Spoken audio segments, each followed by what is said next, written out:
All right, in this video, I'm going to show you how to assemble the parts for the slider. So our first step will be to open up or make a new standard.iam. That's our assembly file. So hit create on there, and I'm going to go to place, and I'm bringing in the four parts that we just made. So the base, I made base 1, but we'll bring in base, cam, connecting rod, and slider.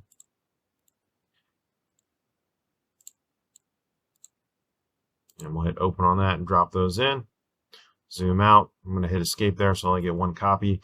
The base part I do want to ground, so I'm going to right click on that and add a ground constraint to that. This part is going to get inserted on here, so we will go to insert. I want to get the lower ring down there, and I want to put it right on here so that we can hit OK on that, and then we can spin this thing around.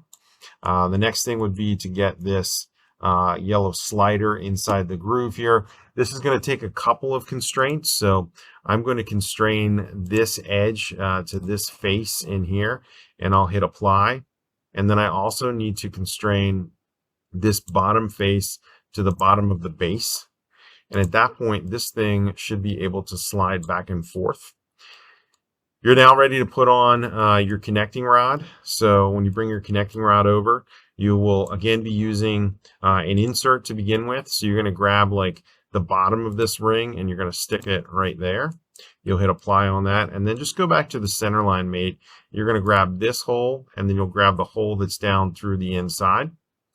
There are last two pieces to put on. There's a couple of washers and bolts. You can grab those from the Content Center. I've also put those on Schoology. If you're going through Schoology, make sure you put them in your project folder and don't just keep them in your downloads folder. I've already got those downloaded from Schoology, so I'm going to grab those parts there. And I need 2 sets of those, so I'll put them both in. And I'll begin with the little washers here.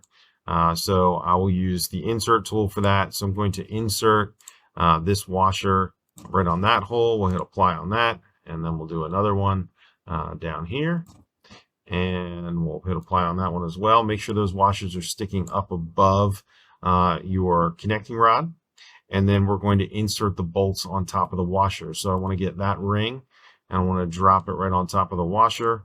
We hit apply on that one, and on our last one. Now, at this point, you should be able to take this part and spin this around.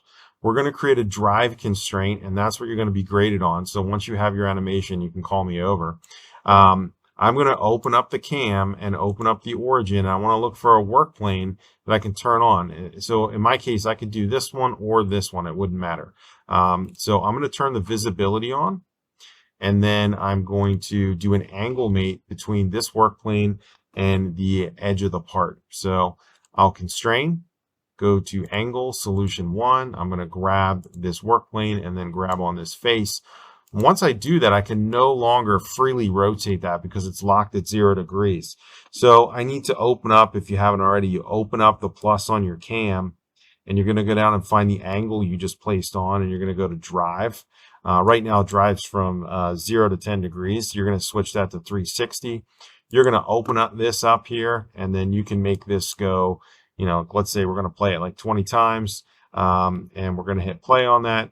It's going to go very slow to start. If you would like, you can bump this up a little bit. Once you have a working animation, please call me over to your desk, and I will grade you. Thanks for watching.